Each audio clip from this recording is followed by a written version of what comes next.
Chris Level here with another edition of Patriot Talk. My man Parker Hicks in the house today, going to coach the boys basketball program over there at Liberty High School. So we wanted to kind of let you get to know who he is, and a lot of you, I think, probably already kind of have an idea of who he is. I do too. And man, I'm telling you what, we have brought in a sketchy character. I'm just kidding. No, man, you oddly enough, like our worlds collided here. Like we've known each other for, I don't know, several years. But take me through how you wanted to. I know obviously all about the playing and all that, and you played at Decatur High School, I think is right. Yep. But always was this always like your end game? Like, man, this is what I want to be around for the rest of my life? Or Yeah, so I was telling it on a podcast last week is most kids grow up wanting to be an NBA star or, professional athlete. But me, I loved playing basketball and being around it. But my dad has been a coach my entire life, and so coaching has kind of always been my thing I've always looked forward to. And, even after my playing career, I turned down some pro opportunities and some tryouts with some G Leagues and stuff. But it was just kind of my calling to get into coaching, and, I'm excited to be here about it. So. When you watched your dad and were around your dad, is that when, like, what did you learn from him? Yeah. There's a lot. I mean, I could speak forever, but I think just being around the game in a different aspect. My whole life I've been a player, but now it's kind of I get to lead from the sidelines and not only kind of teach basketball, but also like shape young men into great human beings. And so that's really what I plan and try to do with these kids is, we're also there for, when they're away from the home. How can we be a good father figure for them outside the house? And, because you never know with some kids, and may not have it, which, just kind of enjoying that and trusting that process every day is kind of what got me into it. So. And sports they teach you life lessons. Yeah. I mean, and how to deal with all kinds of things that don't have anything to do with the scoreboard. Yeah, right. Yeah. And you started coaching. You last year was at Levelland, Mm-hmm. and you made the playoffs and all those things. And what did you learn from that season there that I think you can bring to Liberty? And we'll talk about how you ended up here and your playing career and all those things a little bit. But what did you learn in that year at Levelland that, okay, this works, this doesn't work, or I learned this about myself or whatever? I think what really has kind of stuck out to me is just kind of the little things and how big of maybe influence you might have on the athletes. It was obviously a lot of trial and error last year, being first year out of college, jumping right into the fire with being a head coach, but just kind of learning how to adjust on the fly. Some things may not work one night and you got to do a different game plan the other night. But then the other things is getting those guys ready for, life outside of high school. Last year we practiced at 6 a.m. every morning just on gym availability and that stuff. Well, one of my kids got the privilege to play college baseball, and he's like, Coach, we got 6 a.m. workouts, and they're a piece of cake for me. And it's just like that little things that you don't think is affecting them and getting them ready for, college, whatever, is kind of really what I've learned and hopefully can teach some kids here as we grow into. Life's hard. Yeah. Yeah, and high school is just this small blip of these people's lives. Right. And then people get caught up in the day-to-day, and they just don't realize there's a whole big world out there. Yeah. And high school is just a brief little snippet of life, and it's hard to see that sometimes. But that's I think that's well stated. You and I knew each other when I think we were introduced by one of the previous head coaches at Texas Tech. You came in here, and he's like, man, I got this guy coming in here. He could play at a lot of places, but he's going to come here, give it a shot. You were on a big time team in 2019, right? I was on those flights with you guys and in a lot of big venues and all those things, and we probably all learned a lot together about life and all those things. What did you learn from your experiences at not just Texas Tech, but obviously you were an all-conference guy and player of the year at 2 years at Lubbock Christian. So as far as college basketball goes in the city of Lubbock, you kind of experienced it all. Yeah. I kind of take really two different things away from each program. They're all unique. Obviously at Tech and, Chris Beard's program, the big thing that stuck with me is just kind of the truth-telling atmosphere that he was a big truth teller, and it's just he didn't sugarcoat things. And the way whether you wanted to hear it or not. Yeah, exactly. It may not be what you want to hear, but the way I look at it is these kids are, high school kids. Well, really, it's probably their last, 3 or 4 years of being kids. When they get 18 and graduate high school, they're kind of on their own for their first time. And so, it's teaching the truth-telling culture kind of teaches them to grow up a little faster than, and I'm not trying to take kids and childhood away from them because they still need to be that. But I think the quicker I'm truthful with them and they're truthful back at me, they're just going to learn to kind of evolve that into their everyday lifestyle. And then obviously going to Lubbock Christian, you just learn how to carry yourself. From Coach Duncan was kind of off the court, just kind of the influence he had off the court, where it was a time where we could go chit-chat about whatever off the court, but in practice time, like all the players knew that, he was the coach and, it was time to work. And we just built a good relationship with him. And so when it was time to get down to the greedy of it, we were willing to do whatever it took. And so that's kind of what I'm going to try to establish. And hopefully those kids, know when it's time to talk to me and chill and mess around. And then also times when it's time to be serious or, when you got to have a good practice, that type of stuff. So. Yeah, they don't come any better than Todd Duncan, man. Yeah, I mean, he's a great guy. A quality human. So what attracted you to, and obviously we've sitting there and stated it, I mean, you played, all these college years in the city of Lubbock, but was this opportunity, I mean, just kind of take me how you ended up back here and why this was like, okay, man, this is a good fit for me, because this is a brand new start. Yeah. There's nothing established, and that's kind of a unique setup for a high school. Yeah, I kind of just, for whatever reason, even I go back, 3 or 4 years ago when I was transferring from Tech, I had offers from schools outside, Florida, not Florida, but schools in Florida, schools in Oklahoma, schools in, Colorado. And, for whatever reason, that was just something stuck out to me to stay here in Lubbock, which back then I realized it was probably my wife was a reason. I didn't know her at the time, but I feel like that's kind of, what God, I guess, had intended for me to be, was to stay here for that. Well, now it's just kind of like this is our home. We've kind of got to know each other here in Lubbock. That's where we met each other. That's kind of where, obviously, that's where we're starting our family and everything. And so this is just home to us. And, even Levelland was, 30 minutes down the road. We just kind of felt like we weren't home. And so getting the opportunity to come back to Lubbock to be in what we call our home is kind of an opportunity we didn't want to turn down. So. Yeah. And we'll say shout out to Allie. We're expecting a Thanksgiving baby. Is what we understand? A Thanksgiving baby. Yeah, so it'll be a happy Thanksgiving. Yeah, exactly. Turkey for everybody. Yeah, that's right. Okay, so when you come into a situation like this and there's nothing established, you don't even know who your team is. How do you? I mean, did you have any idea, or did we not worried about that? And like, hey man, we'll get the players and we'll figure it out because I don't even know if you even know who's going to be on your team. Yeah, so that's kind of a huge unknown. Yeah, so it started back in the spring. The second, Coach Sexton called me and said, "Hey, you got the job. Do you want the job?" It was a yes. Let's get to work. And I think he said that in his interview like he's going to worry about what's next. And that's how I've always kind of run is, what do I got to do to get us ready? And we started last year with, everybody who wanted to play, we could come play this Friendship Summer League with us. And it wasn't an opportunity. It wasn't our tryouts then. It was just basically an opportunity to get guys in the gym playing basketball, and then obviously for us to see and get a head start on, what our guys could potentially look like. And being new, you got to have tryouts, for everything. You got to have varsity, JV tryouts, and, those are coming up at the end of the week. But we feel like we're at an advantage as a coaching staff because we've seen all these guys play.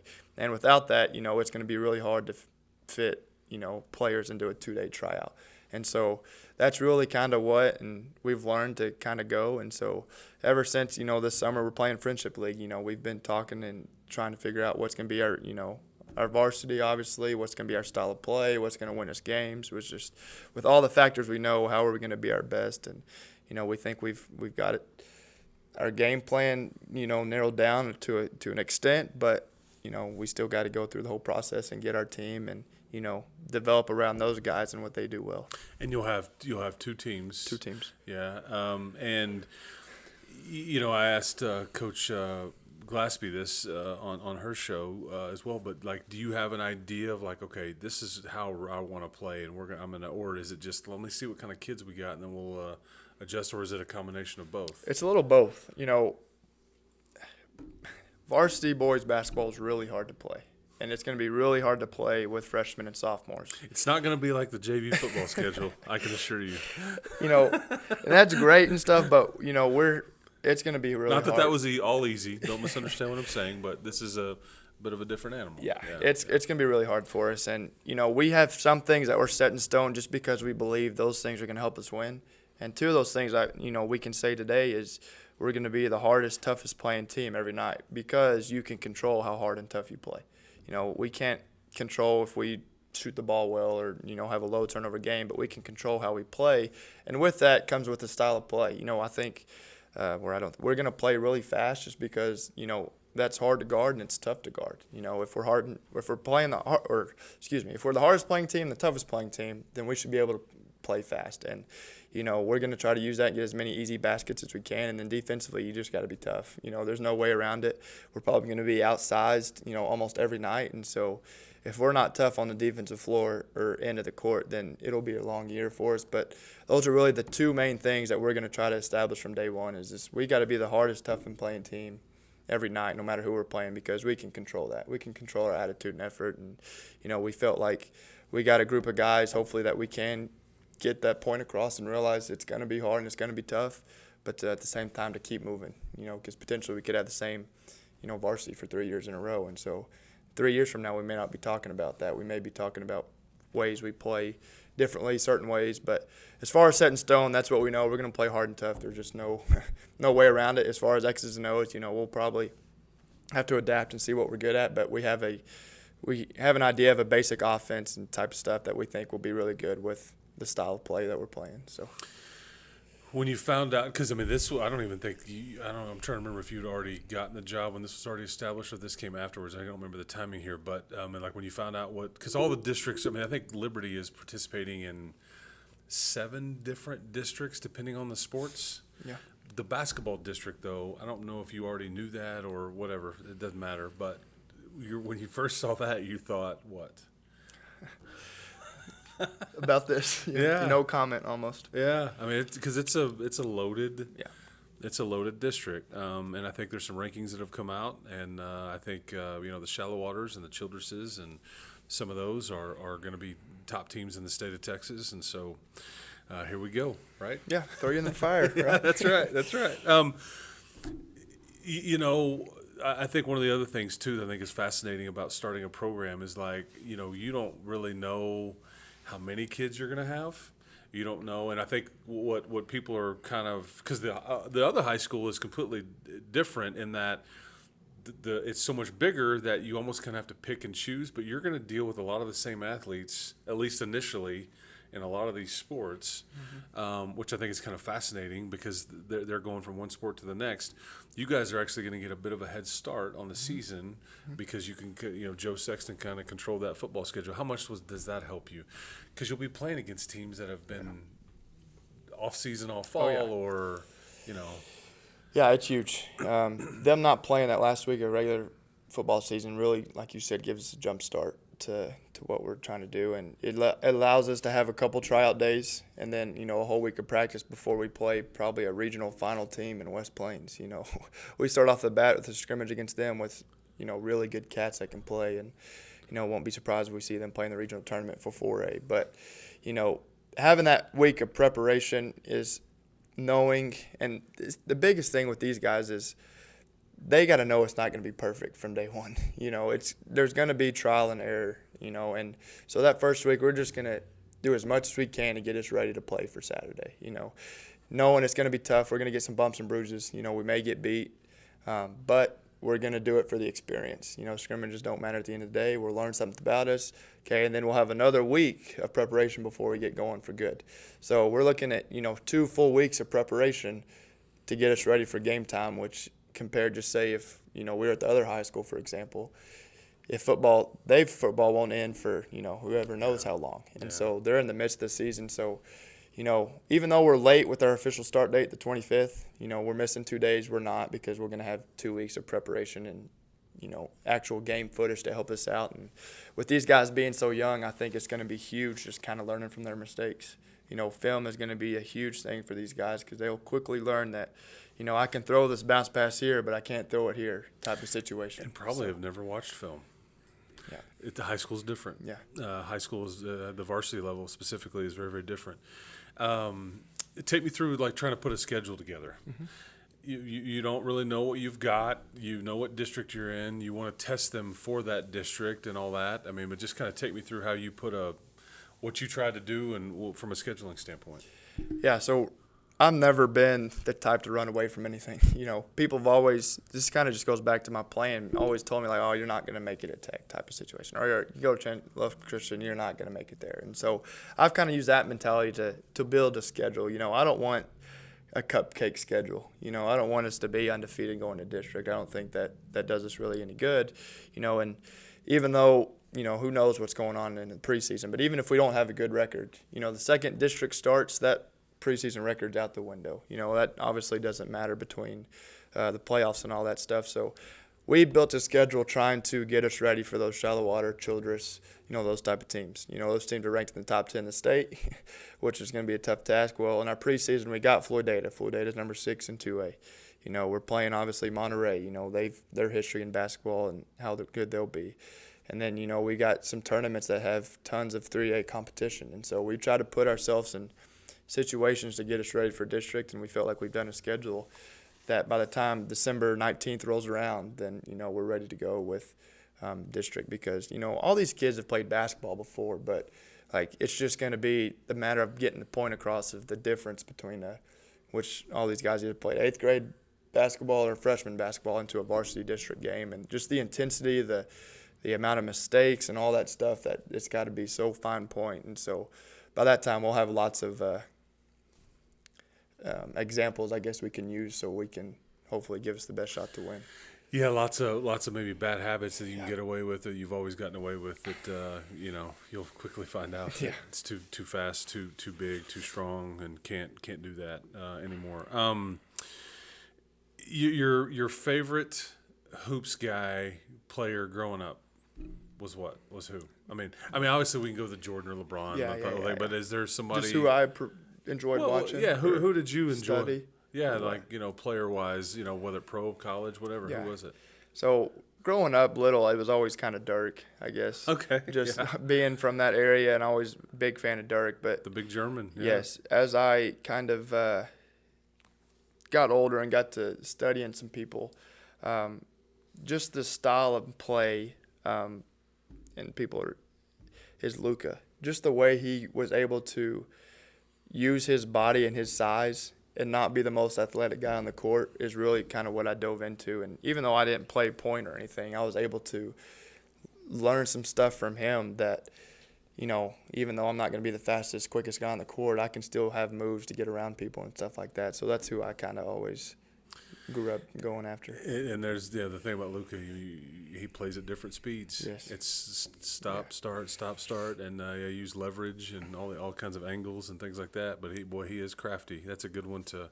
Yeah, and obviously I grew up in the Metroplex too, so I'm a big Maverick guy. So love me some number 41 Dirk, one-legged fadeaway and all that stuff. Favorite hoops team? Did you have like a favorite when you were a kid? Favorite college team I liked watching? Favorite pro team? It's like I was all about them and like their style or whatever. Is there anything? NBA has always kind of been the Mavericks, I guess, just being there. Now who I really like watching is the Golden State Warriors. Okay. But not because of play or just their style of play. The ball never hits the floor. They pass it. Yeah. And just their 5-out, just their chemistry, their, everything that goes with it is really fun to watch. And so that's kind of who I've piggyback on now. Yeah, that's a good one too. Because fun watching their style because again, it's team, share it, they can skilled, and all those kinds of things. Yeah, and they just want to win, and anybody can beat you, and they just want to win. That's exactly right. Favorite shoe brand? This is always big to basketball players. To playing in whatever. Like, you're rocking with one thing or the other. I mean, there's but what's P. Hicks's choice if he's like logging on to StockX, you're going to purchase what? I'm really not a big shoe guy, to be honest with you. I got some On Clouds on now. Oh, okay, there you go. For Tech, I just, I wore Under Armour. Under Armour. Okay. I wasn't really a fan of Under Armour. Morgan said Nike for the record. She was a big Nike. Yeah. She had walked in with her Nike Dunks on. Yeah, I'm not that Dunks. Okay, Okay. Yeah.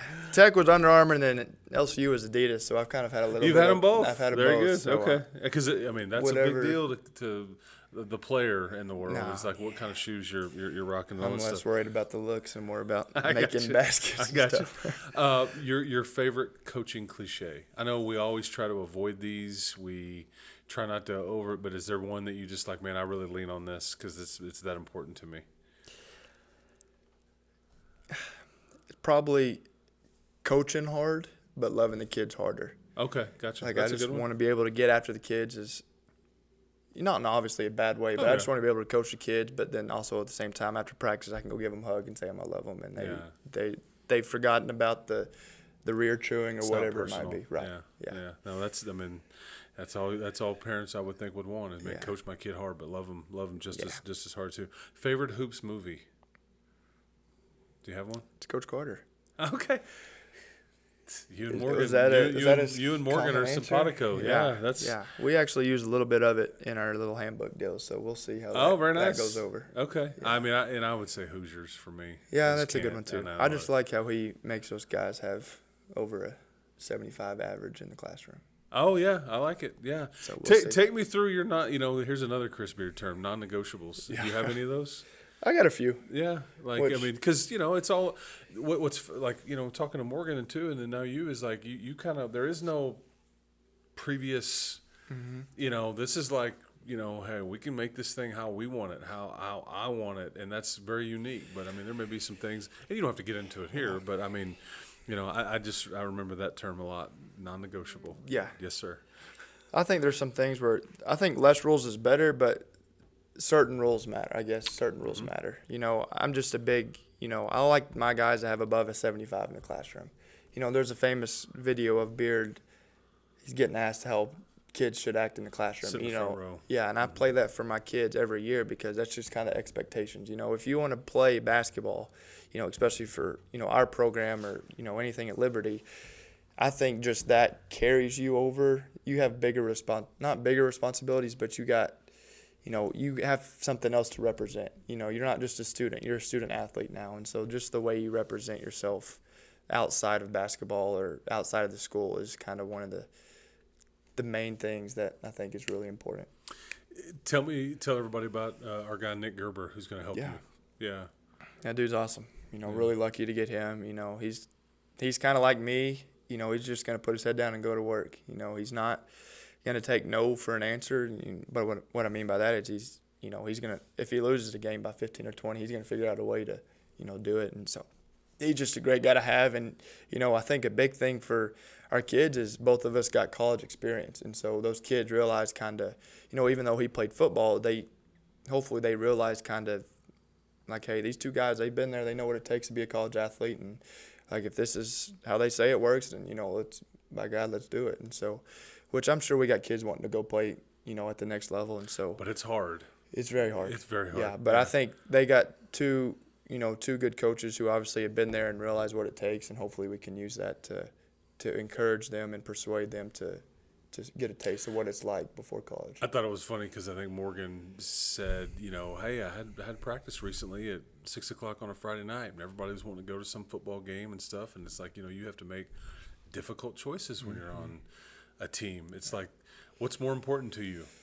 Social activity or this, that, or how serious are you about this? And I guess you kind of find, because that's what varsity, that's the big, for high school anyway, that's the big stage, and it's just different than what I people think, are and I used to. think the biggest thing with, you said high school varsity is, these kids, they'll have a little bit of a holiday, but they don't have really too much holidays anymore. That was my favorite time, though.